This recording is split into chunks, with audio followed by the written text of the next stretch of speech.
Velho inútil. Foi isso que ele disse, meu próprio filho, alto o bastante para que a mesa inteira escutasse como quem ergue um brinde de veneno. O garfo congelou no ar, o riso dos sogros virou silêncio de porcelana, e a carne que eu mastigava perdeu o gosto. Velho inútil, repetiu, agora mais devagar, olhando para mim como se fosse um recado que ele vinha ensaiando há tempos. Recado que precisava de plateia. Eu não me levantei. Não devolvi no mesmo tom. Não fiz cena. Segurei a borda do prato para as mãos não tremerem. Respirei pelo nariz e terminei de comer. Não por submissão, por decisão. Quem apaga incêndio com gasolina vira espetáculo. Eu escolhi acender outra coisa. A luz da minha própria consciência. Meu nome é Antônio Vargas. 74 anos. Mineiro de nascença e coração teimoso. Fui carteiro a vida toda, daqueles que sabe o nome do cachorro de cada portão e o cheiro de café de cada cozinha do bairro. Nasci num distrito perto de Diamantina, infância de rio, poeira e procissão. Cresci com a voz da minha mãe me abençoando antes de sair e a do meu pai me ensinando que palavra dada é compromisso assinado. Vim para Belo Horizonte com a mesma mala que ainda guardo no armário, e foi aqui que criei meu filho com o que eu tinha. Presença, respeito e a convicção de que o certo é certo mesmo quando ninguém vê. Nunca fui bobo, só fui paciente. Tem gente que confunde. Antes de continuar, eu te peço uma coisa do fundo do coração. Fica comigo até o fim dessa história. Se ela tocar em alguma lembrança sua, comenta de onde você está ouvindo, compartilha com alguém da família e se inscreve aqui no canal para fortalecer. É só assim que histórias como a minha continuam sendo contadas. E cada comentário é como se fosse um abraço que chega na hora certa. Obrigado. Naquela mesa, o insulto não apareceu do nada. Ele só ganhou coragem.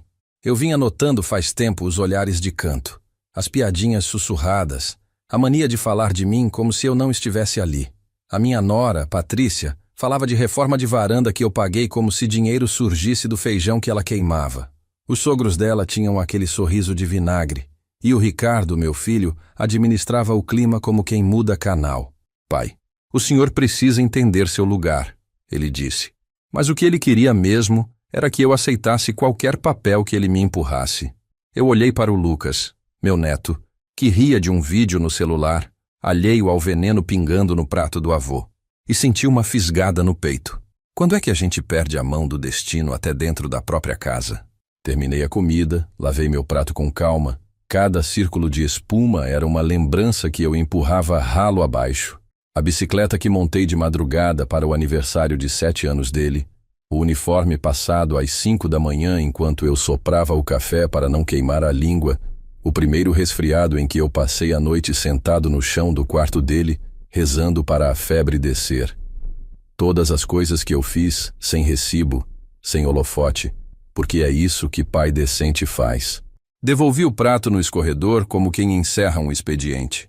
Quando levantei a cabeça, o Ricardo ainda me olhava como se quisesse que eu explodisse. Eu só disse, eu ouvi. Ele riu, curto, e brindou com o sogro. Dignidade às vezes tem gosto de silêncio. Em casa, a noite demorou para passar. Eu virei de um lado para o outro, e a palavra inútil rebatia no teto como uma bola de borracha que não cansasse de voltar. Fiquei de olhos abertos até a coragem crescer. Aquela coragem baixa e mansa que eu aprendi nos Correios. Toda carta encontra o destino se quem entrega não desiste. A primeira entrega seria a mim mesmo. Levantei antes do sol, passei um café honesto, abri a pasta azul de documentos sobre a mesa. Escritura da casa. Meu nome. Contas. Meu nome. Cartões adicionais que um dia eu abri por gentileza. Minha responsabilidade. Chaves antigas. Minha porta vulnerável.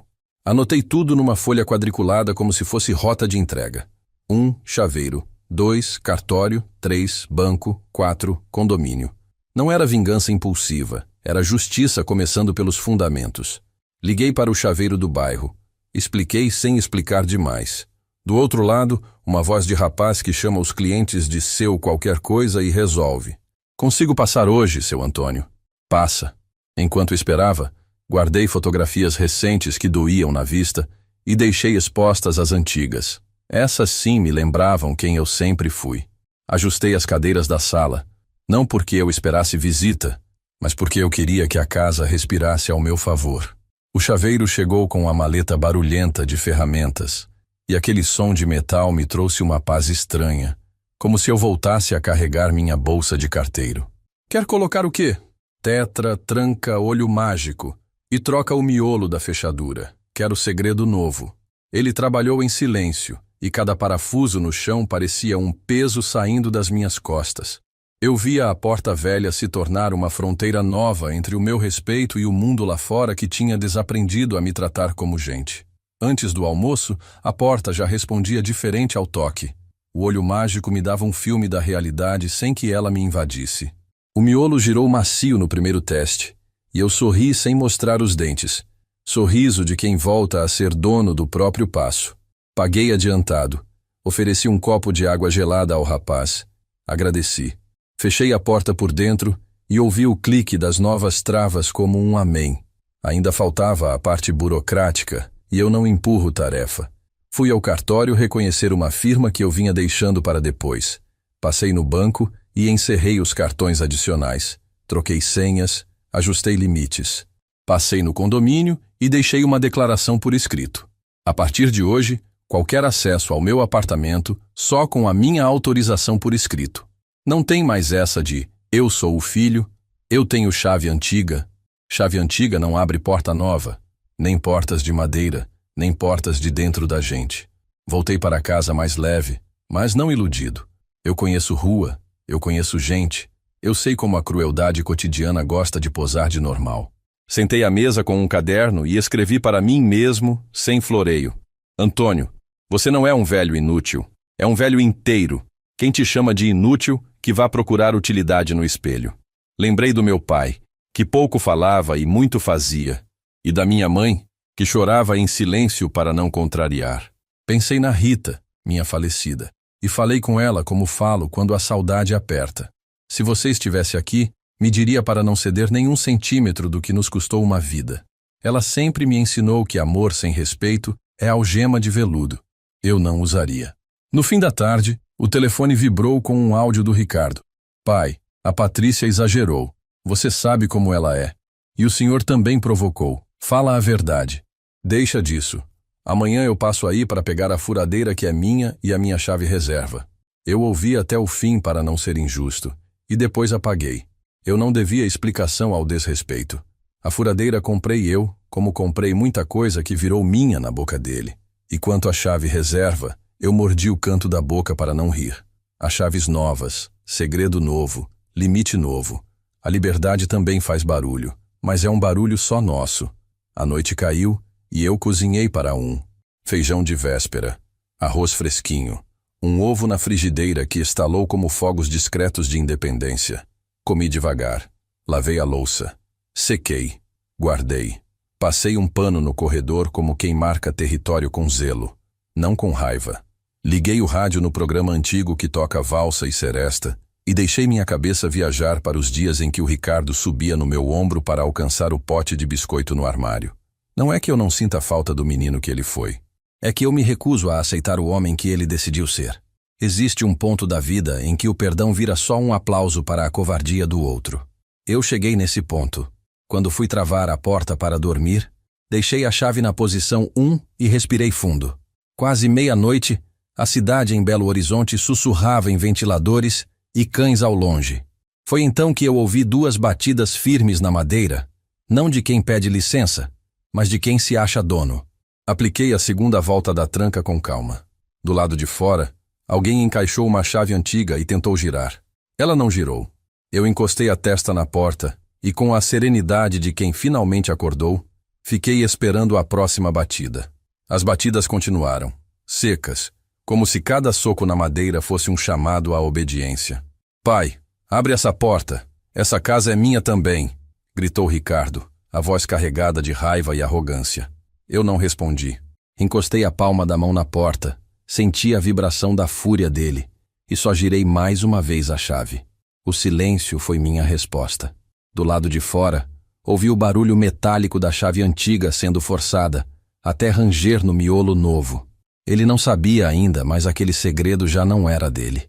Fiquei parado alguns minutos, respirando fundo até ouvir passos pesados descendo as escadas e a porta do prédio batendo com violência.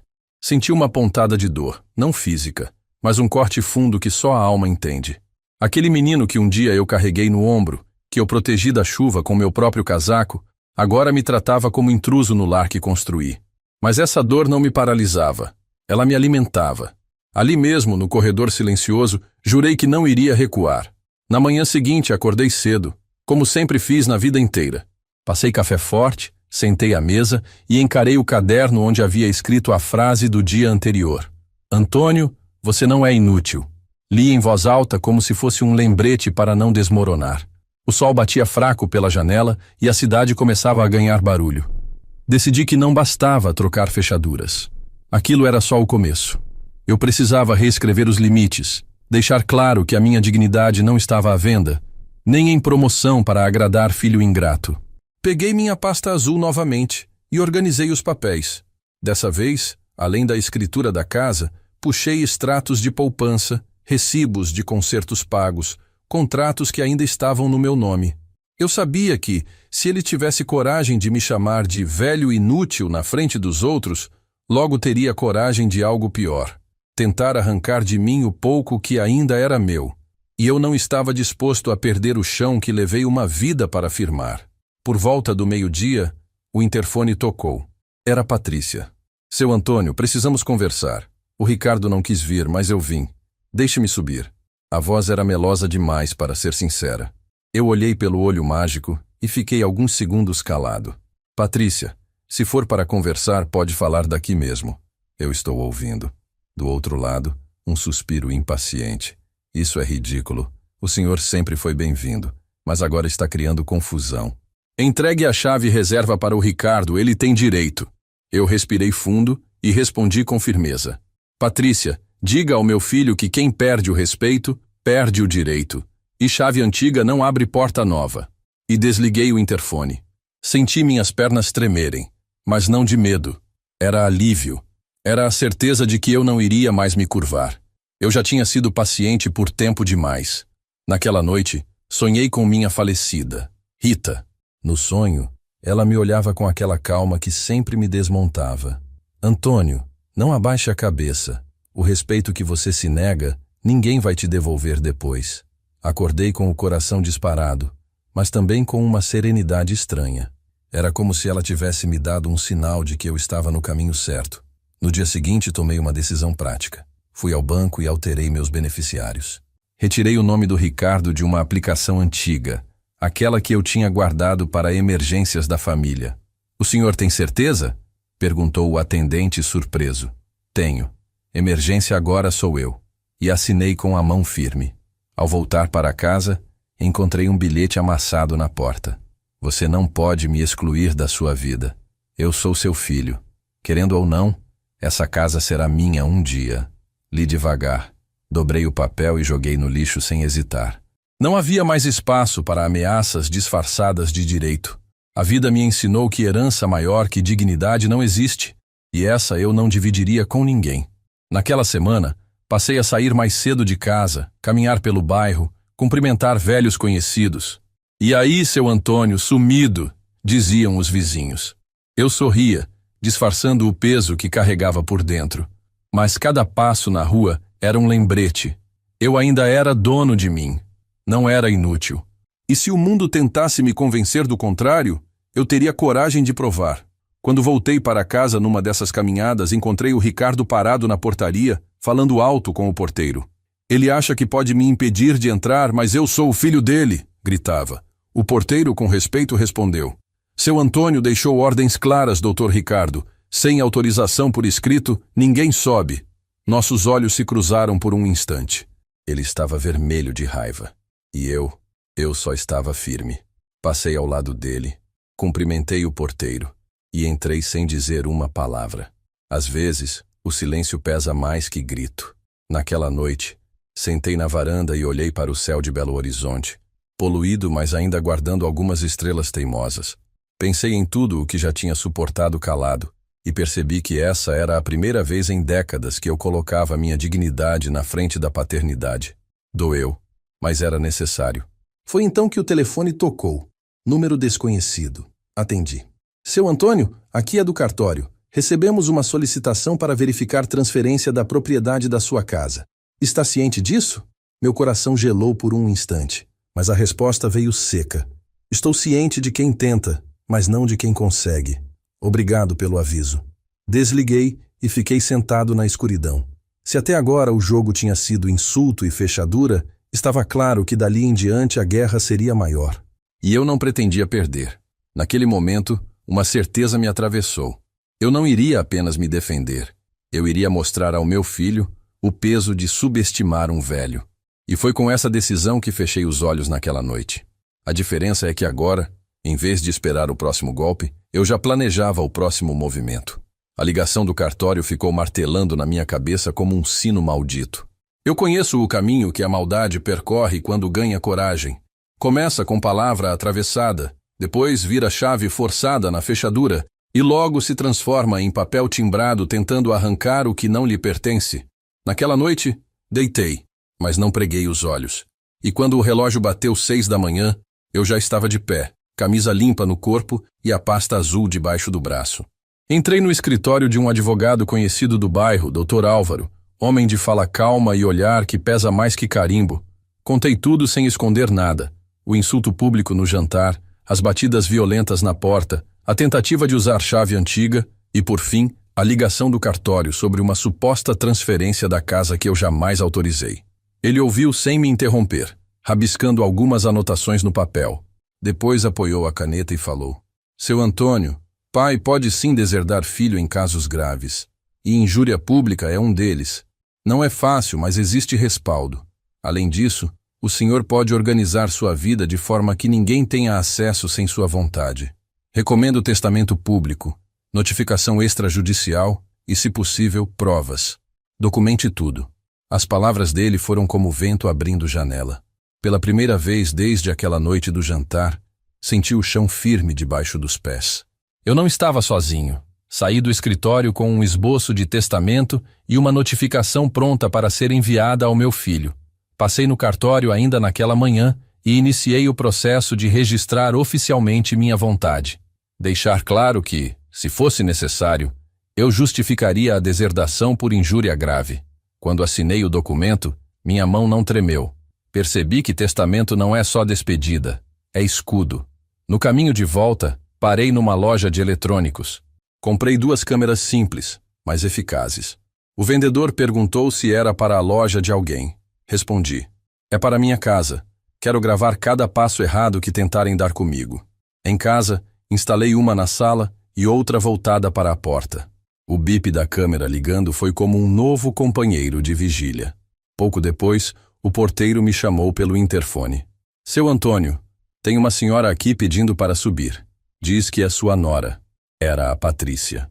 Respirei fundo e respondi: pode dizer que não precisa subir. Se for conversa, pode ser daqui mesmo. O silêncio demorou alguns segundos. Depois veio a voz dela pelo interfone. Seu Antônio, o senhor está criando problema. Entregue a chave e reserva ao Ricardo. Essa casa vai ser dele de qualquer jeito. Minha resposta foi seca. Patrícia, chave antiga não abre porta nova. E respeito não se pede, se tem. Desliguei antes que ela pudesse retrucar. Minutos depois, meu celular apitou com uma mensagem do Ricardo. Pai, o que o senhor pensa que está fazendo? Está me envergonhando. Se continuar assim, vai se arrepender. Li, respirei e deletei.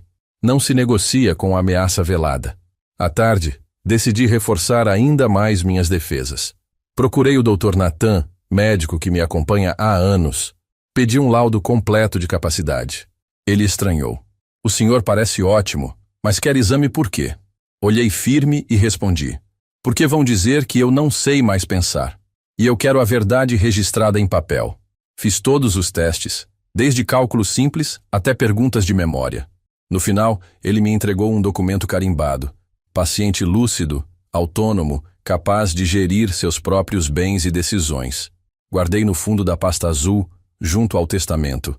Era como carregar munição contra a mentira. Quando voltei para casa, encontrei na porta um bilhete rabiscado. Pai, não se esqueça que eu sou seu filho. Um dia essa casa vai ser minha. O papel cheirava a arrogância. Dobrei-o e joguei direto no lixo. Quem pensa que herança é prêmio de mau comportamento nunca soube o valor de uma vida honesta. 2 dias depois, a campainha tocou com insistência. Espiei pela câmera e vi um homem engravatado, acompanhado de uma mulher com crachá. Seu Antônio, somos do fórum. Há uma solicitação de avaliação sobre sua condição. O coração bateu forte, mas não perdi a calma. Passei pelo vão da porta uma cópia autenticada do laudo do Dr. Natan. O oficial leu em silêncio, respirou fundo e disse: Muito bem, seu Antônio. Cumpri minha parte. O senhor está em pleno direito. Eles foram embora, e eu fechei a porta devagar, agradecendo a mim mesmo por não ter deixado para depois. Naquela noite, sentei na varanda com uma xícara de café e vi o céu de Belo Horizonte entre nuvens. Pensei em tudo que já tinha feito por aquele filho. Recordei a bicicleta de segunda mão que montei para ele, os sapatos que lustrava de madrugada para que não passasse vergonha na escola, os turnos extras que aceitei para comprar o terno da formatura. E agora, para ele, eu não passava de um velho descartável. Doeu, mas ao mesmo tempo me deu força, porque eu já não estava disposto a me calar. Antes de dormir, peguei o caderno e escrevi uma frase para mim mesmo. Quem me chama de inútil não sabe o peso da estrada que carreguei. Fechei o caderno, deitei e, pela primeira vez em muitos dias, dormi em paz. Eu sabia que a guerra estava só começando, mas também sabia que estava preparado. E quando o celular vibrou de madrugada com uma nova mensagem de Ricardo, o senhor vai se arrepender do que está fazendo, eu apenas desliguei o aparelho e voltei a dormir. Porque agora não era mais medo que me guiava, era justiça. Seu Antônio, abrindo ou não a porta, preciso registrar minha presença. Trago um mandado de verificação. A voz do oficial vinha firme pelo corredor, e eu a encarei pelo olho mágico com a calma de quem mede cada parafuso da própria casa. Registre, meu filho. Aqui dentro só entra ordem clara e justa. O resto é invasão. A moça de crachá ao lado dele tentou adoçar o protocolo. Seu filho alegou que o senhor está vulnerável. A palavra riscou a madeira da porta por dentro. Vulnerável. Eu passei pelo vão da grade o laudo do Dr. Natan, capa plástica, firma reconhecida, e fiquei escutando o silêncio enquanto ele lia. Capacidade plena, cognitiva e motora. O oficial tocou a pasta, dispensou os 2 que o acompanhavam e baixou o tom. Cumpri meu dever, seu Antônio. Daqui em diante é assunto de advogado. Dei 2 nós no ar com a cabeça, fechei, girei a tranca e voltei para a cozinha sem pressa. Botei água no fogo. Medi o pó do café no olho como faço há 50 anos e antes mesmo da fervura, senti que algo dentro de mim tinha ficado de pé de novo. Enquanto o café assentava, liguei para o Dr. Álvaro e contei a visita. Ele ouviu sem respirar alto, do jeito dele, e veio com a lista curta que me serviu de norte. Ata notarial das gravações da sua câmera hoje. Boletim de ocorrência pelas injúrias públicas e pela tentativa de coação. Comunicação formal ao condomínio sobre qualquer abordagem de terceiros. E vamos acelerar o testamento. Justificativa clara de injúria grave, cláusulas de proteção e, se o senhor quiser, uma doação com reserva de usufruto para blindar a casa. O senhor segue dono de si e do teto, ninguém põe a mão. Eu anotei de caneta grossa. Ata, BO, aviso, blindagem. E outra coisa, seu Antônio. Providencie também uma procuração pública para alguém de confiança, só para emergências. É não depender de boa vontade alheia. Pensei na dona Cida, pensei no Itamar dos Correios, meu antigo chefe que virou amigo e nunca me faltou. Eu resolvo isso hoje. Fui ao cartório com a pasta azul no braço e o passo certo de quem já não pede licença. A tabeliã senhora de voz baixa e olho atento assistiu aos vídeos comigo no balcão. O Ricardo encarando a câmera como espelho, a Patrícia cuspindo direito que não tinha, a tentativa de transformar minha porta em palanque. Lavre, por favor. Conste data, hora, falas e que se trata da porta da minha residência. O som seco do carimbo me deu uma paz que médico nenhum receita. Saí com a ata notarial dobrada dentro da pasta como quem leva guarda-chuva em céu de trovoada. Pode chover, eu não vou correr. Daí, delegacia. Preferi ir sozinho. Falei com o escrivão. Pedi que anotasse devagar. Injúria, humilhação em público, tentativa de coação para a obtenção de vantagem, perturbação. O policial me olhou sem pena, que é o olhar que eu respeito, e disse só: isso ajuda a conter. Não quero algema para o meu filho. Quero freio. Registrei, assinei, recebi o protocolo como quem recebe uma chave. Na saída, o vento da rua bateu no meu rosto e por um instante senti cheiro de chuva em terra batida como nos dias de infância. Minha mãe dizia: quando o vento muda, a casa respira. A minha estava respirando. Passei no banco para concluir o que faltava. Retirei acessos, fechei cartões adicionais que viraram coleira no meu pescoço sem eu notar. Deixei alertas no aplicativo para qualquer tentativa que cheirasse a golpe. A gerente, moça atenta, perguntou se eu precisava de algo mais. Pedi só discrição e um carimbo a mais nos papéis. O senhor está certo em se proteger. No condomínio, entreguei cópia da ata, do BO e uma carta simples. Abordagens sobre meu nome, bens ou saúde devem ser recusadas sem autorização por escrito. O porteiro, mão calejada de tanto segurar portão e problema dos outros, puxou o bilhete para perto do peito e falou baixinho. Dr. Ricardo tentou me convencer outro dia. Disse que o senhor estava confuso. Eu disse que não abria. O senhor me desculpe a franqueza. Eu apertei a mão dele com gratidão de pai que encontra um aliado fora de casa. O senhor me fez um favor que não tem preço. Ele tentou recusar, mas eu deixei um envelope com o valor do 13º adiantado. Não era suborno, era respeito. No caminho de volta, a cidade fazia barulho de gente apressada, e eu me vi no reflexo de uma vitrine. Ombros de pé, olhar reto. Encontrei o Itamar por acaso, saindo de uma lotérica, o mesmo Itamar que me ensinou rota quando eu era carteiro novo. Vargas, virou fumaça e agora aparece assim? A vida gosta dessas pontes que ninguém planeja. A gente se ajeitou numa padaria de esquina, e eu contei o suficiente para ele entender sem precisar me consolar. Itamar ouviu e foi direto. Se precisar de testemunha, eu falo quem você sempre foi. Eu vi você tirar carta de cobrança da mão do devedor e pedir calma. Eu vi você levar remédio para velho que te esperava no portão. Eu vi você educar o menino. Eu falo. O aperto de mão dele era um documento que não precisa de cartório. Em casa, sentei à mesa, puxei o gravador pequeno e gravei mais uma carta para o Lucas, meu neto. Não para agora, para quando ele quiser me ouvir de verdade. Lucas, o amor do seu avô não depende do que falam da gente por aí. Dignidade não faz barulho, mas sustenta telhado. Se um dia você se confundir com as vozes do mundo, venha ouvir a minha. Ela sempre estará aqui. Envelopado, datado, lacrado. Na parte de dentro do armário colei discreto, do lado da velha bolsa dos correios, como quem esconde um mapa para o dia em que o menino resolva buscar. Quando a tarde folgou, decidi resolver a tal procuração. Desci com a dona Cida até o cartório. Ela dizia que não precisava, que eu tinha amigos melhores. Eu disse que precisava sim, e que às vezes a vida escolhe general para a guerra que a pessoa nem queria lutar. Se eu cair, alguém que me conhece de perto levanta o papel certo. Assinei, ela assinou. Voltamos a pé devagar, cada um com seu pensamento. Na esquina, a vizinha do 402 me parou com o celular aberto. Seu Antônio tão falando do senhor no grupo da família do seu filho. Eu não olhei. Me manda por e-mail. Eu entrego carta há décadas. Não abro fofoca no corredor. À noite enviei tudo ao Dr. Álvaro. Quanto mais eles falarem, mais eles se entregam. Ele respondeu. Deixa registrado. Eu já tinha decidido que não ia mais cozinhar só para matar a fome. Ia cozinhar para lembrar que a casa é minha. Arroz com alho, bife na chapa, salada simples. Pus a bolsa dos correios na cadeira da frente, como quem chama memória para jantar. Na última garfada, o interfone tocou. O porteiro, voz calculada. Seu Antônio, seu filho está aqui com um advogado. Está pedindo para subir para resolver em família. Eu respirei.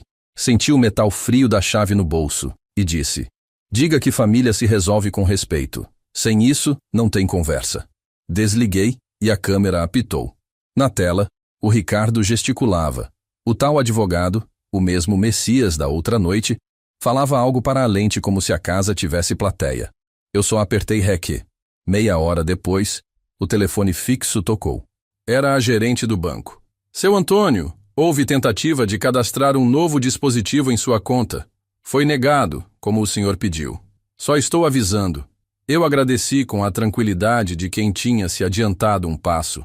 A vida inteira eu cumpri rota debaixo de chuva. Agora eu seguia roteiro sem pressa, mas sem falha. No celular, uma mensagem do número do Ricardo, o texto inflado de indignação emprestada. O senhor está sendo manipulado por vizinho fofoqueiro e advogado interesseiro. Se continuar, te declaro incapaz e removo tudo. Eu apaguei sem responder. Não negocio com ameaça pela segunda vez. A primeira já foi sobra.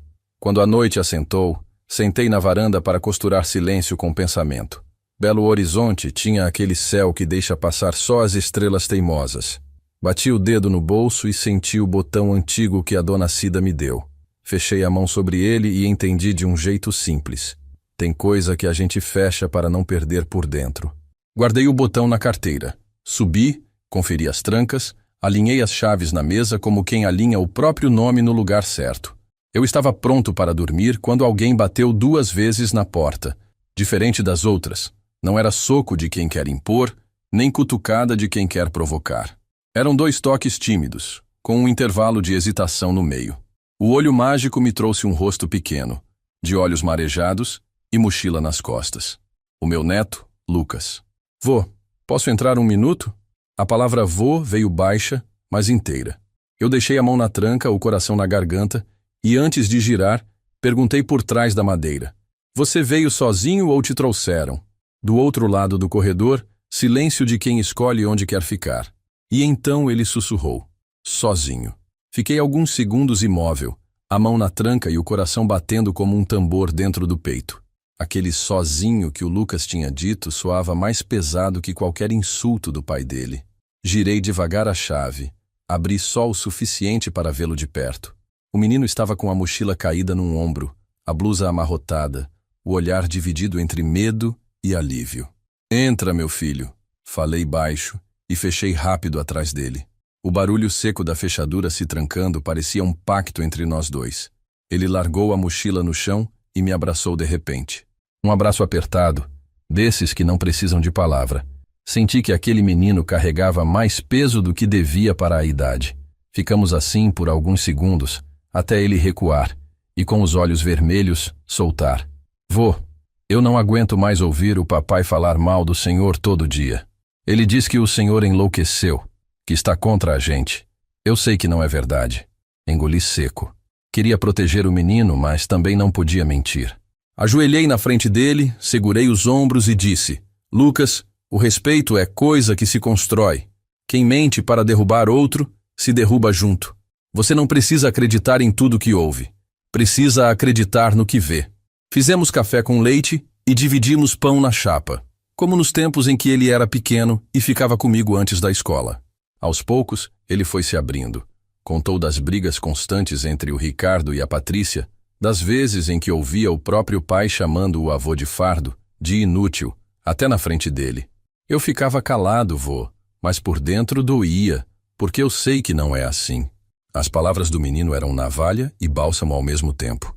Doíam, mas também provavam que eu não estava sozinho na minha verdade. Contei para ele, sem detalhe demais, que eu estava me protegendo. Mostrei as câmeras, os papéis, a pasta azul com documentos. Isso aqui, Lucas, é para garantir que ninguém decida por mim. Seu avô ainda pensa, ainda sente e ainda sabe o que faz. Não vou deixar que digam o contrário. Ele assentiu, como quem entende mais do que deveria para a idade. Pegou o envelope lacrado que eu tinha deixado guardado para ele no armário e segurou firme. Um dia eu vou ouvir isso, vô. Mas hoje eu queria só estar aqui. Naquela noite, preparei o quarto de hóspedes. Forrei a cama, ajeitei o travesseiro e deixei a porta entreaberta. O menino deitou e, antes de dormir, perguntou baixinho. O senhor tem medo, vô? Sentei na beira da cama e respondi com honestidade. Tenho, mas meu medo não manda em mim. Quem manda sou eu.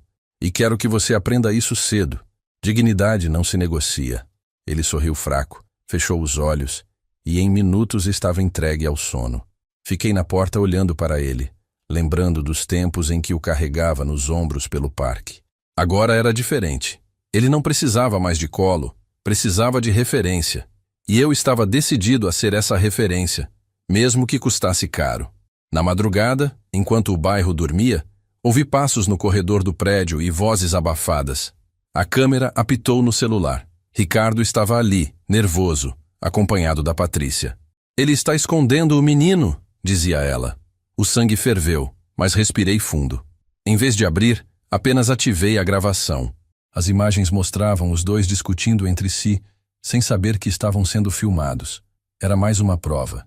Voltei ao quarto, vi o Lucas dormindo tranquilo e decidi que não iria entregar esse momento para a raiva. Voltei para minha cama e, deitado no escuro, falei baixinho, como se a Rita estivesse ao meu lado. Seja o que for, eu não recuo. Agora não é só por mim, é por ele também. E adormeci com uma certeza. A batalha tinha ganhado um novo motivo para ser lutada. Não era mais só pela minha dignidade. Era também para que meu neto aprendesse, na prática, que um homem pode envelhecer, mas jamais se torna inútil quando escolhe se manter de pé. O sol mal tinha despontado quando o interfone tocou com fúria. Do outro lado, a voz do porteiro soava tensa. Seu Antônio, seu filho está aqui. Quer subir de qualquer jeito? Disse que o menino está aí. Respirei fundo. Olhei para o Lucas ainda sonolento na porta do quarto e respondi. Diga a ele que aqui só entra com respeito. Sem isso, não passa da portaria. Minutos depois, as câmeras captaram a cena. Ricardo gesticulando como um condenado. Patrícia com o dedo em riste, acusando o porteiro de cumplicidade. Ele está sequestrando meu filho! Gritou ela para o prédio inteiro ouvir. Eu respirei fundo e deixei a câmera trabalhar. Provas, pensei. Cada palavra deles era munição que se voltava contra si. Bati na porta do quarto e o Lucas já estava de pé, preocupado. Vô, eles vão me levar à força? Abaixei até a altura dos olhos dele e falei firme. Aqui dentro você está seguro. Seu pai pode ser meu filho, mas não manda na minha casa. E hoje você vai ver isso com os próprios olhos. Ele assentiu, engolindo o medo. Peguei o telefone e liguei para o Dr. Álvaro. Em menos de uma hora, ele chegou com uma pasta preta e a voz carregada de segurança. Na portaria, enfrentou Ricardo como quem sabe jogar no campo da lei. Seu cliente, porque é assim que o trato agora, está incorrendo em calúnia e ameaça. O menino veio por vontade própria e está seguro. Qualquer tentativa de retirá-lo à força será tratada como sequestro inverso. Ricardo ficou vermelho, os punhos cerrados, mas não tinha resposta. Lá de cima, pelo olho mágico, eu assistia à cena. O porteiro mantinha-se firme, Álvaro não cedia 1 milímetro, e Ricardo, aos poucos, murchava diante da falta de razão. Patrícia, no entanto, não recuava. Esse velho está envenenando a cabeça do Lucas. A gente devia interná-lo antes que faça coisa pior. Álvaro riu de canto. Envenenar? Tenho laudos, testemunhas e gravações que provam exatamente o contrário. Cuidado com as palavras, senhora. Palavras têm peso. Quando finalmente recuaram, subimos os três. Eu, Álvaro e o Lucas. Para dentro do apartamento. Sentei-me à mesa com eles. Doutor, esse menino é meu sangue. E não quero que cresça aprendendo que covardia é normal. O que fazemos? Álvaro abriu a pasta e explicou com calma. Podemos entrar com uma medida protetiva para garantir que ele não seja usado como arma emocional. Não vai ser simples, mas é possível. O Lucas arregalou os olhos. Quer dizer que eu posso ficar aqui? O advogado sorriu. Quer dizer que você pode escolher onde se sentir respeitado. Passei o resto da tarde mostrando ao meu neto os cadernos antigos onde eu anotava minhas rotas de carteiro. Os mapas amarelados que ainda guardava com carinho. Ele folheava as páginas com curiosidade, como se descobrisse um pedaço esquecido de mim. E eu, no fundo, descobria um pedaço dele que o pai nunca tinha deixado florescer. O olhar atento, a calma de quem ouve antes de falar. À noite, enquanto ele adormecia no quarto de hóspedes, fiquei na varanda pensando. A guerra com o Ricardo já não era só sobre mim. Era sobre o futuro desse menino que, cedo demais, aprendera a diferença entre respeito e humilhação. E se eu precisava de mais um motivo para não recuar, ali estava. Foi então que o celular vibrou com uma mensagem curta do Ricardo. Se você não devolver meu filho amanhã, vou acabar com você na justiça. Sorri de canto, apertei REC no gravador e sussurrei. Que venha a justiça, Ricardo. Mas dessa vez, você vai conhecer a verdade inteira. e fechei as cortinas com a certeza de que a batalha estava apenas esquentando. O interfone tocou cedo, antes mesmo do sol esquentar as telhas do prédio. O toque não era de visita educada, era insistente, agressivo. Do outro lado, o porteiro me avisou em tom aflito. Seu Antônio, o Ricardo está aqui embaixo. Disse que não sai enquanto o senhor não deixar ele subir. Tá exaltado. Respirei fundo, olhei para o corredor e vi o Lucas encostado na porta do quarto, ainda de pijama, com os olhos assustados. Diga a ele que aqui não entra sem respeito. Essa casa não é sala de audiência. É o meu lar. E no meu lar, quem decide sou eu. O menino veio até mim, abraçou minha cintura e perguntou baixo. Vô, eles vão me tirar daqui à força? Coloquei a mão sobre os ombros dele. Olhei nos olhos e falei firme. Aqui dentro, você está seguro. Nem seu pai, nem ninguém manda nesta porta. Você vai ver com seus próprios olhos. O alívio que ele sentiu não apagou o medo, mas acendeu um fio de confiança que eu não podia decepcionar. Peguei o celular e ativei o aplicativo da câmera. A tela mostrou meu filho em frente ao portão, vermelho de raiva, gesticulando como um condenado. Ao lado dele, Patrícia gritava para o porteiro. Ele está sequestrando o Lucas. É um velho doido. Precisa ser internado antes que faça besteira. O porteiro se mantinha firme, repetindo que sem autorização não havia entrada. As gravações corriam direto para a memória. Provas.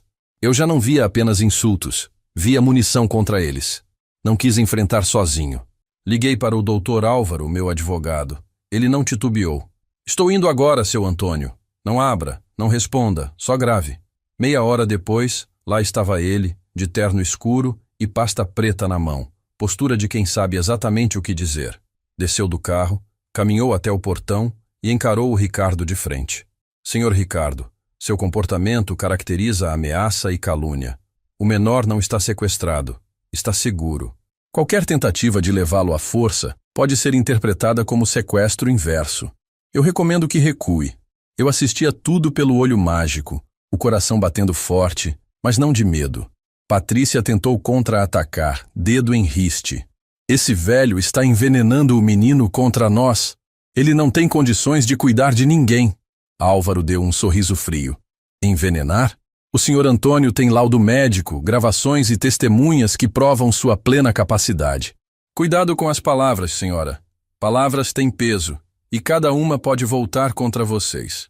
Ricardo tentou manter a pose, mas eu vi o vacilo nos olhos dele. Não tinha resposta. Apertava os punhos, olhava para os lados, buscava uma saída que não existia. Era a primeira vez que eu o via sem chão.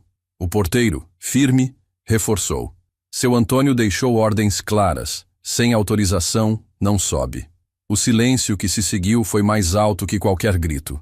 Depois de alguns minutos, eles se afastaram, ainda resmungando, mas derrotados. Quando o Álvaro subiu, o Lucas correu para abraçá-lo. Obrigado, doutor. Eu tinha medo que eles me levassem. O advogado sorriu e colocou a mão na cabeça dele. Menino, você tem mais coragem do que muito adulto que eu conheço.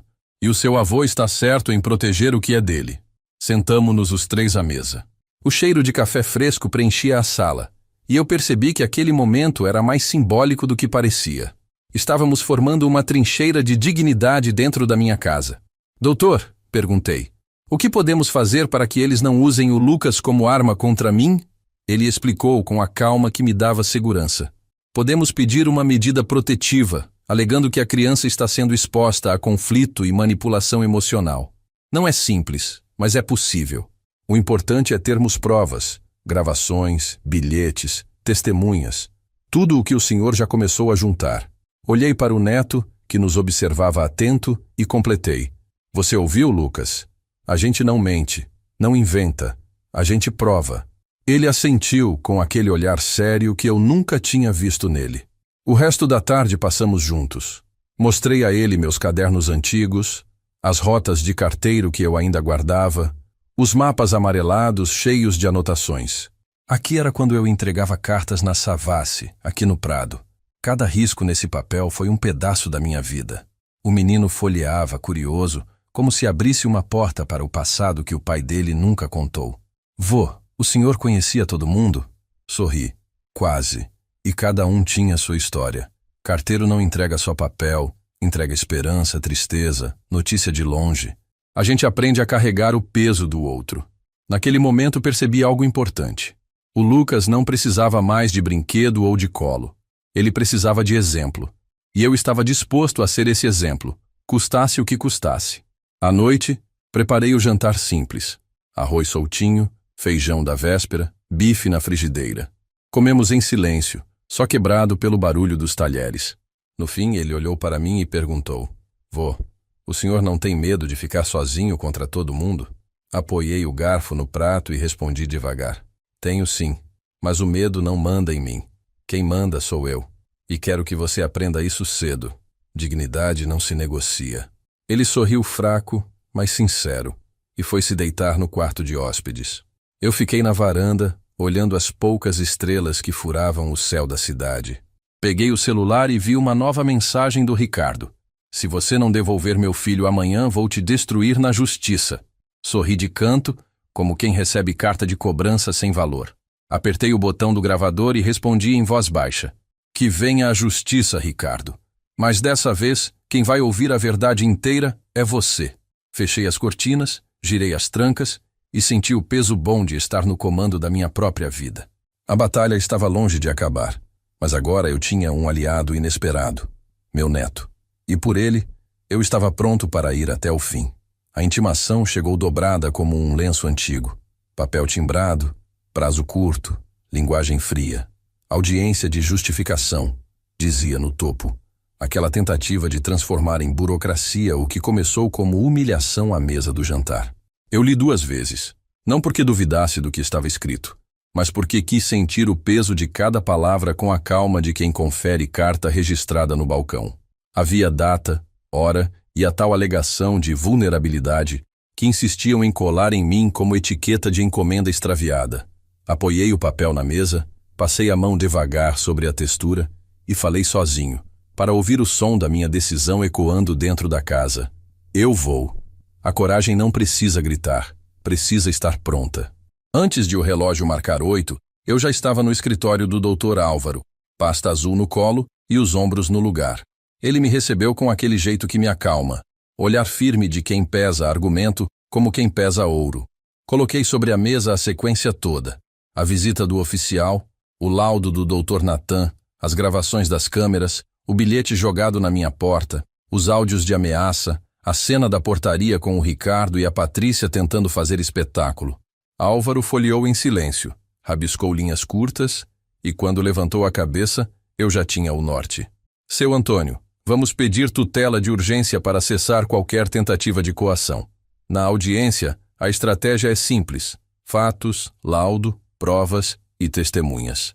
Porteiro, Dona Cida, o Sr. Itamar. Quem viu e pode dizer o que viu. E se o juiz permitir, seu neto pode manifestar vontade, desde que não seja transformado em escudo por ninguém. Até lá, registre tudo, tudo mesmo. Conflito de ontem, paz de hoje, ligação, campainha, respiração. Traga para o papel. O papel protege. Saí de lá com um caderno de capa preta que comprei numa papelaria de esquina. Folha sem pauta, grossa, do jeito que gosto, onde a caneta corre e a memória não tropeça. E escrevi na primeira página, letra grande, caderno de rota, dignidade. Eu era carteiro. Eu sei o valor de um registro bem feito. Voltei para casa e sentei à mesa com o Lucas. Contei sem floreio que haveria uma audiência, que gente de terno às vezes confunde autoridade com verdade e que ninguém seria obrigado a se machucar para me defender. Ele ouviu com aquela atenção que menino só dá quando percebe que o adulto não está encenando. Vô, se perguntarem, eu falo a verdade. Eu não quero que digam que o senhor está doente. O senhor está mais acordado que todo mundo.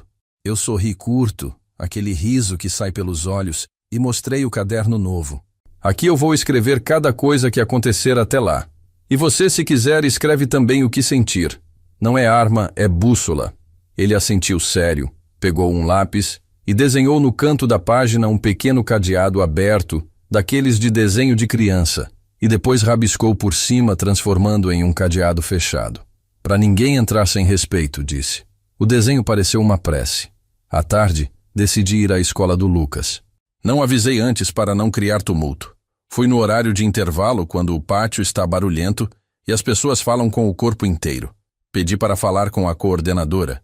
Ela me recebeu num gabinete claro, cheiro de álcool gel e papel.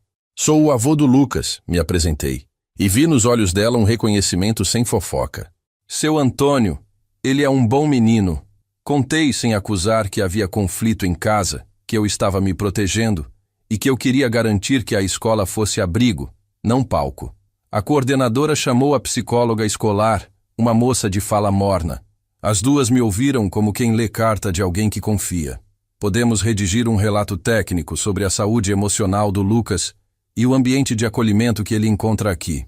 Não emitimos juízo de família, mas podemos atestar o que observamos.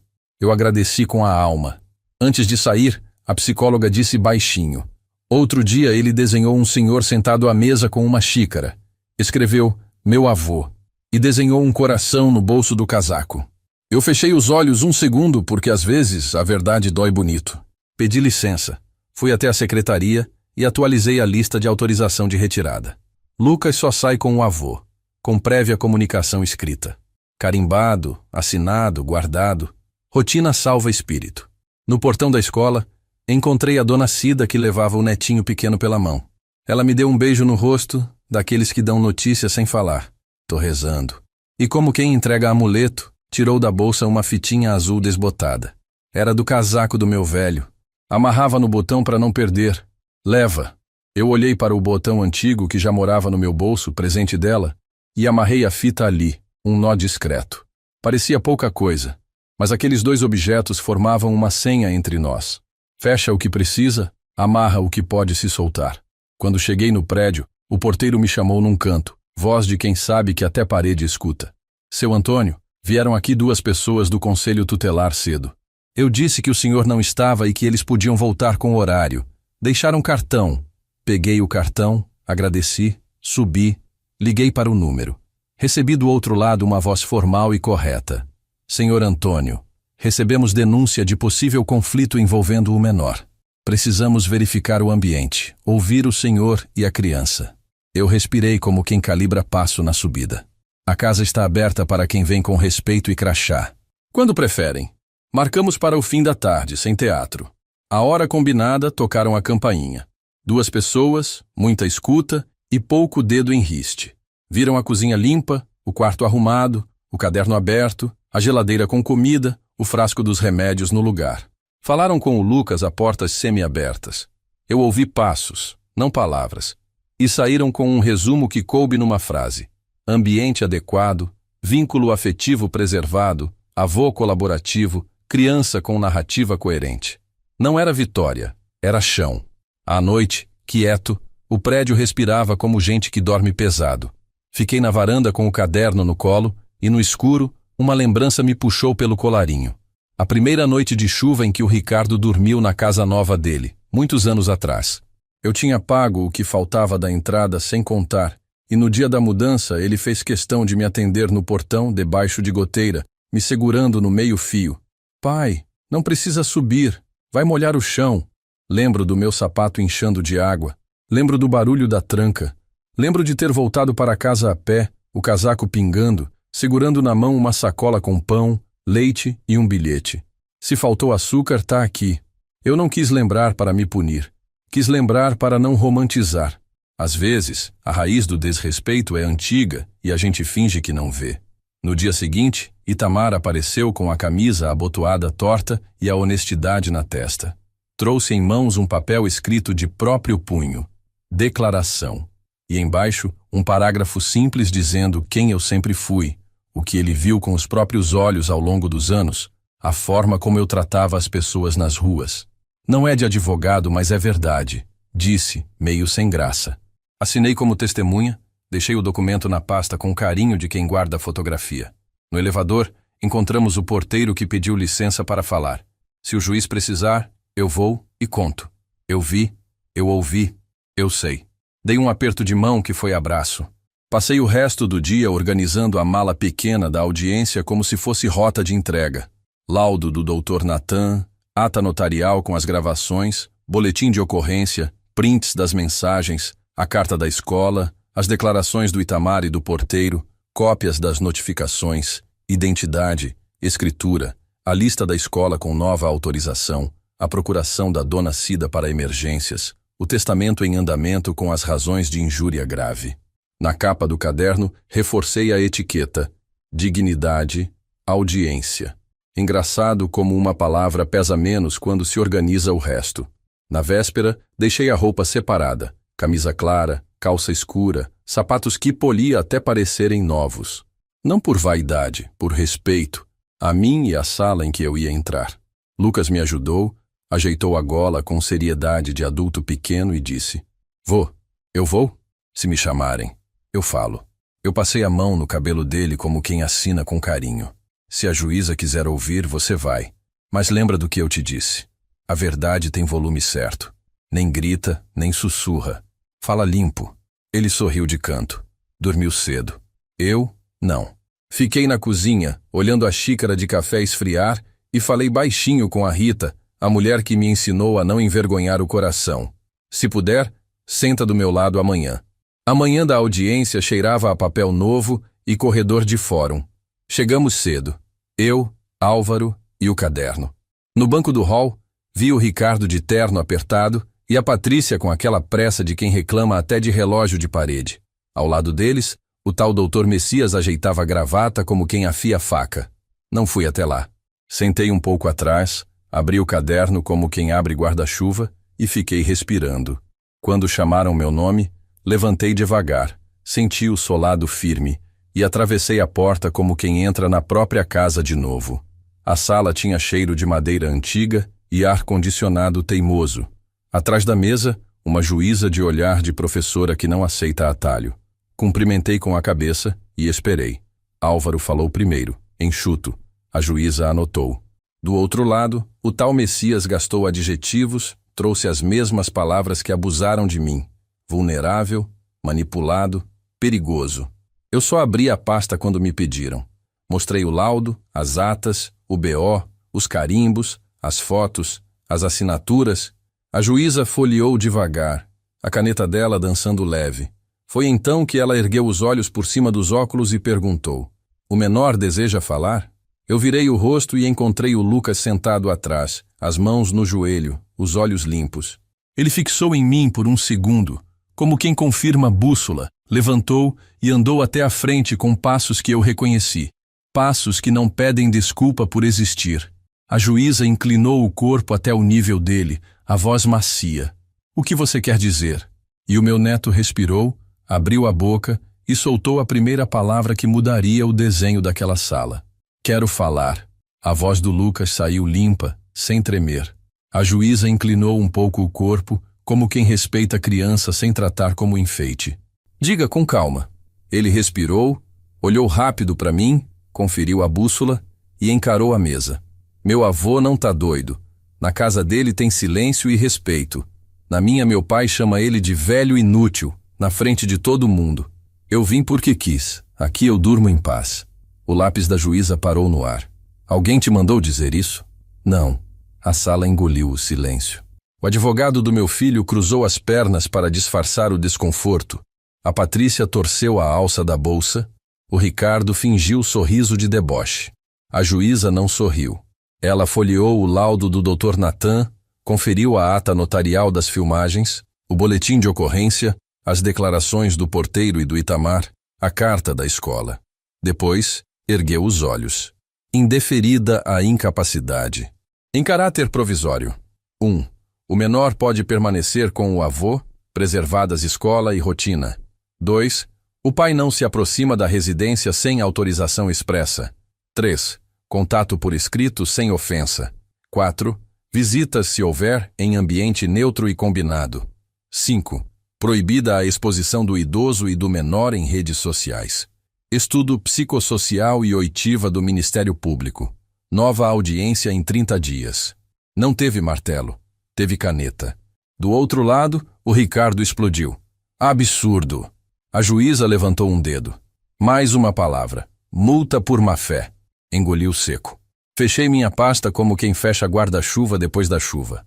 Molhado, mas inteiro. No corredor, o Álvaro me segurou pelo braço.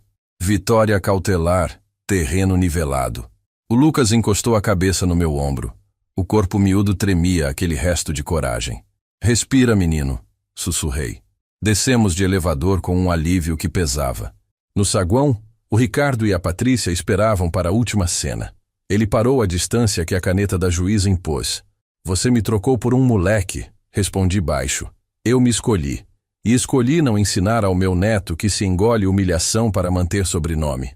A Patrícia tentou a voz doce. Filho, o vovô te confundiu. O Lucas olhou para o chão, depois para ela.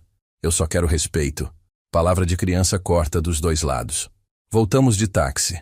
Em casa, tirei os sapatos na porta, alinhei as chaves e servi café. O Lucas puxou um papel amassado da mochila. Achei no carro. Abri devagar. 3 frases. Letra da Patrícia. Diga que o vovô esquece o gás. Diga que saiu sem chave. Diga que confunde datas. 3 mentiras prontas. Entreguei ao Álvaro. Ele fotografou e guardou no envelope de provas. Explica a pressa deles, disse. Eu completei. E ensina. Ensina que verdade não se compra com roteiro. Peguei o caderno de capa preta. Dignidade. E anotei tudo com hora e dia, caligrafia de carteiro que não perde destino. Fomos à escola entregar cópia simples da decisão. A coordenadora nos recebeu com olhos que já viram família partir ao meio. Aqui ele entra e sai tranquilo. Qualquer coisa, liguem. Atualizei na secretaria. Retirada só com o avô e aviso por escrito. No prédio, deixei outra cópia com o porteiro, para ninguém dizer que não foi avisado. Ele guardou num plástico e devolveu um tamo junto, que valeu mais que dinheiro.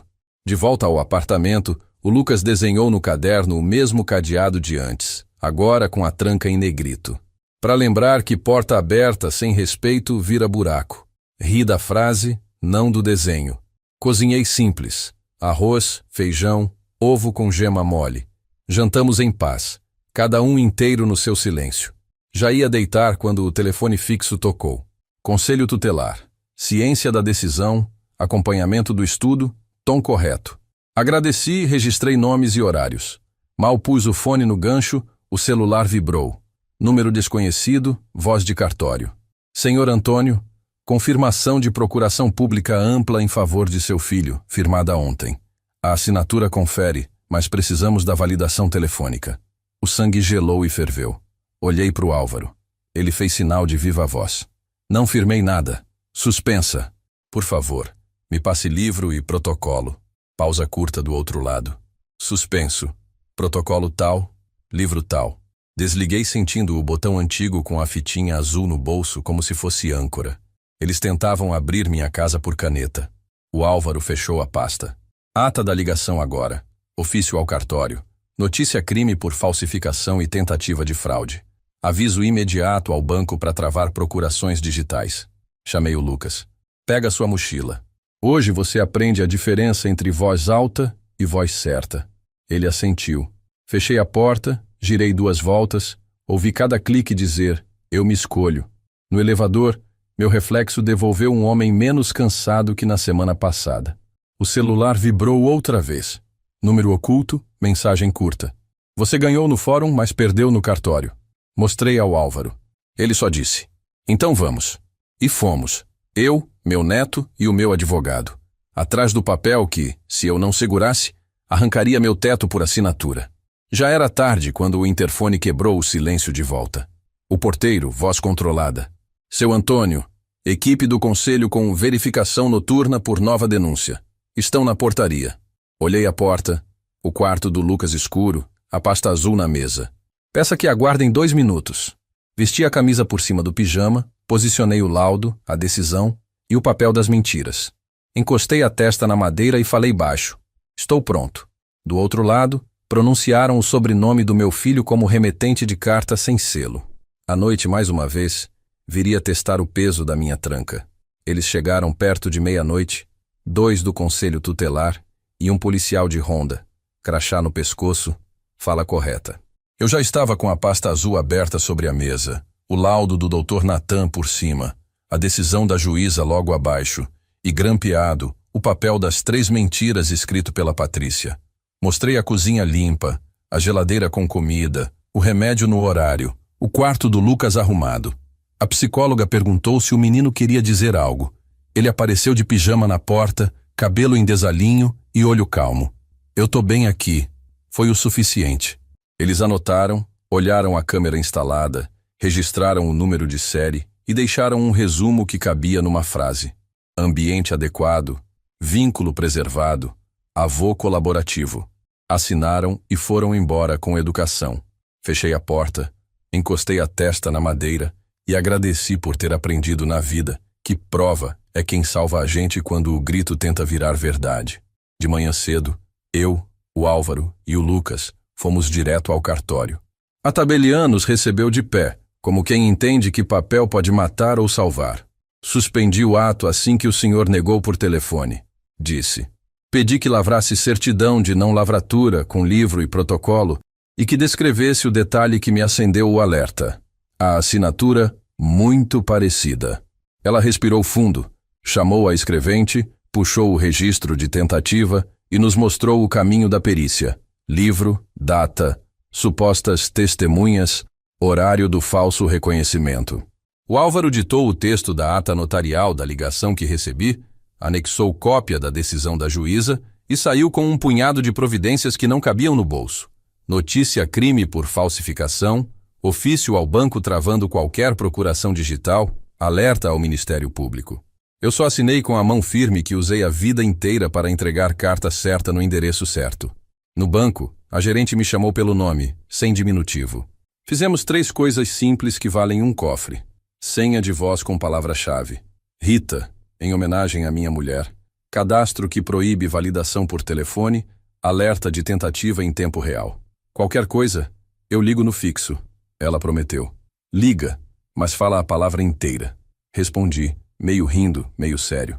No aplicativo, ela configurou um cercado. Nenhum dispositivo novo sem minha presença. Saí de lá com o bolso leve e a cabeça quieta. Na escola, a coordenadora nos recebeu com aquele jeito de quem costura remendo invisível. Entreguei uma cópia da decisão e pedi que reforçasse a lista. Retirada só com o avô por escrito, sem pressa e sem cena. Já está registrado, disse. Quando atravessamos o pátio, o porteiro me chamou de lado. Seu Antônio, ontem à tarde seu filho veio com um papel dizendo que podia retirar o menino. A escola negou. Ele saiu xingando o vento. Agradeci com um aperto de mão que foi abraço. Pedi que fizesse um relato por escrito e assinasse. Ele fez. Simples e verdadeiro. Tentativa de retirada negada. Ausência de autorização. Guardei na pasta, ao lado do desenho do cadeado que o Lucas tinha feito no meu caderno. De volta em casa, o Álvaro alinhou as peças sobre a mesa como quem monta um jogo que não tem blefe. Ata notarial da ligação do cartório, certidão de não lavratura, relato da escola, prints das mensagens, laudo médico, decisão judicial, BO, declaração do porteiro, do Itamar, carta da psicóloga. Agora pedimos bloqueio cautelar de atos em cartório com seu nome e reforçamos o pedido de tutela para impedir novas investidas. No criminal, a perícia grafotécnica fala por nós. Ele fechou a pasta, me olhou como quem confere combustível antes de pegar estrada. Falta pouco, seu Antônio. Não para ter paz com eles, talvez nunca, mas para ter paz com o Senhor mesmo. Fui à varanda respirar. Belo Horizonte fazia barulho de cidade cansada e viva. No bolso, o botão antigo que a dona Cida me deu, agora com a fitinha azul amarrada. Apertei até doer. Lembrei de quando o Ricardo era menino e eu botava esparadrapo no joelho ralado. Pensei no quanto eu quis esconder dele que o mundo morde. Hoje, ele quem mordeu. E eu, velho, precisei aprender a ser dente também. Não por vingança, por respeito a mim. À tarde, cozinhei o de sempre. Arroz, feijão, bifinho na chapa. O Lucas fez o dever na mesa, desenhou outro cadeado no rodapé do meu caderno e escreveu, tranca 2 i's. Eu ri com o canto da boca. O telefone tocou. Conselho informando o cronograma do estudo psicossocial. Tudo por e-mail, tudo por escrito. O celular vibrou. Número escondido, mensagem curta. Você não vai ganhar todas. Apaguei sem responder. A diferença entre voz alta e voz certa eu aprendi a duras penas. O dia caminhou inteiro até a noite, quando o interfone cortou o silêncio com aquele som que a gente reconhece até dormindo. O porteiro, contido. Seu Antônio, seu filho está na portaria, sozinho, sem advogado, sem a esposa. Disse que só quer falar. A decisão da juíza proibia a aproximação. Eu olhei para a porta, para o quarto do Lucas, para a pasta azul. Peça que aguarde. Vesti a camisa por cima do pijama, alinhei os papéis na mesa, deixei o telefone com o número da viatura ao lado. A campainha tocou. Espiei pelo olho mágico e vi o rosto cansado do meu filho, mais velho do que ontem, as mãos vazias, os olhos que eu reconhecia do menino com fome de biscoito. Pai, abre. Não vim brigar. Eu segurei a tranca, senti o metal frio na ponta dos dedos e deixei o silêncio dizer que eu estava acordado. O próximo movimento seria meu. Fiquei com a mão na tranca e o ouvido no silêncio entre as palavras do meu filho. Pai, abre. Eu não vim brigar. A respiração dele raspava a madeira como lixa velha. Olhei para o corredor escuro, para a mesa com a pasta azul, para o quarto do Lucas apagado, e entendi que não era noite de espetáculo. Era noite de posição. Girei meio centímetro do miolo, não o suficiente para abrir, o bastante para ele ouvir minha voz sem eco. Ricardo, a decisão da juíza te impede de subir, e eu não vou quebrar a lei que me protege para consolar o erro que te guia. Se quiser falar, fala por aqui. Claro, simples e limpo. Do outro lado, um suspiro cansado. Tão dizendo que você vai me deserdar. Eu não demorei. Eu não vou. Eu já fui ao cartório. Deserdação por injúria grave e tentativa de fraude. A parte disponível vai para quem me respeita em vida. O resto, a lei resolve. E mais. A notícia crime pela procuração falsa já está a caminho. Justiça não é ódio, é cerca. Ele bateu com a testa na porta, devagar, como quem pede lembrança. Pai, eu exagerei. Foi só palavra. Apertei o botão antigo no bolso, senti a fita azul no dedo e respondi como quem confere endereço. Palavra é tijolo. Com uma, você ergue casa. Com outra, derruba telhado. Ele tentou a rota da culpa. A Patrícia, a pressão, você sabe. Eu cortei curto sem ferir mais do que o necessário. Eu sei do que eu vi e do que eu ouvi. Humilhação em público, mentira roteirizada para o seu filho, tentativa de me tomar por caneta. A minha paciência terminou no dia da fechadura nova. A partir de agora, tudo por escrito, horário marcado, lugar neutro, equipe técnica. E respeite a casa do seu pai como se fosse de alguém que você não conhece. O corredor respirou pesado. Eu senti nele a criança que pedia biscoito e o homem que quis me reduzir a obstáculo. A diferença hoje é que a minha porta sabia meu lado. Ele tentou uma última chave. E o Lucas? A pergunta veio fina, com medo. O Lucas está onde escolheu sentir respeito, respondi. Você terá convivência nos termos da decisão, sem grito, sem roteiro, sem atalho. Se tentar usar meu neto como espada, vai cortar a própria mão. Silêncio. Depois uma frase que não esperava. Eu não sei ser pai direito. Encostei a testa na madeira. Não para perdoar, para escutar. Aprende então. Começa pedindo desculpa sem mas e parando de confundir autoridade com grito. E aprende longe, por enquanto, porque cura também precisa de distância. Do outro lado, ouvi passos se afastando, hesitantes como de quem pisa numa rua que já não controla. Boa noite, pai. Boa noite, Ricardo. Girei a segunda volta da tranca. Foi como assinar meu próprio sobrenome de volta. Na manhã seguinte, a casa acordou com cheiro de café e papel novo. Fui ao cartório com o Dr. Álvaro e finalizei o que faltava. Testamento público com cláusulas claras. Parte disponível destinada ao Lucas, com incomunicabilidade e inalienabilidade até a maioridade, reserva de usufruto vitalício para mim e um legado simples ao clube de leitura da escola, porque livro salvou muita gente que eu vi esperando carta. Ajustamos o pedido criminal, bloqueamos de vez procurações digitais, reforçamos o ofício à escola e ao condomínio. Voltei para casa e encontrei a dona Cida na porta com pão de queijo ainda quente, o Itamar me esperando no corredor só para dizer: "Tamo aqui." A velhice, quando não é boba, aprende a escolher plateia. Meia dúzia de gente decente vale mais que sala cheia. No almoço, o Lucas quis entender as palavras difíceis. Expliquei devagar, como eu fazia com CEP e Rua Estranha. Incomunicabilidade é para o que é seu não virar ferramenta de quem não te respeita. Inalienabilidade é para ninguém te convencer a vender o que te ampara. Usufruto é para eu seguir dono do meu hoje. Ele sorriu, desenhou outro cadeado no meu caderno e escreveu sem cópia. A risada dele encheu a sala como carta boa chegando em dia de chuva. E eu pensei que talvez ser avô, no fim, seja isso. Ensinar que o mundo tem porta e também tem chave, mas que o segredo é sempre a mão que gira. À tarde, sentei na varanda com a bolsa velha dos correios na cadeira da frente, como faço quando preciso lembrar o caminho. Escrevi no caderno Dignidade a última entrada da rota. Carta entregue ao destino certo. Devolução não aceita. Rezei por mim, pela Rita, por quem escuta e não grita, por quem aprende sem precisar quebrar. Não desejei castigo ao meu filho. Desejei consequência, que é o nome que a vida dá ao chão. Quando a noite caiu, Belo Horizonte piscou as luzes como se contasse estrelas faltantes. Cozinhei arroz, fritei um ovo e o Lucas pediu para colocar a mesa. Vô, hoje eu quero sentar na sua cadeira. Dei um passo para o lado. Senta, menino. Cadeira é símbolo. Respeito é regra. A gente comeu em paz. Antes de dormir, alinhei as chaves na mesa, passei a mão no botão e na fita, e a casa respirou do meu lado como quem diz, tamo juntos. Se você me ouviu até aqui, guarda isso como se fosse última carta do dia. Envelhecer não é virar sobra, é virar raiz. Raiz não se dobra para vento que chega gritando porta adentro. Raiz segura a terra até a tempestade cansar. Se um dia te chamarem de inútil, troca as fechaduras por dentro primeiro, depois as de fora. Palavra também tem chave. Antes de fechar este capítulo, peço com carinho. Se essa história tocou você, comenta de onde está ouvindo.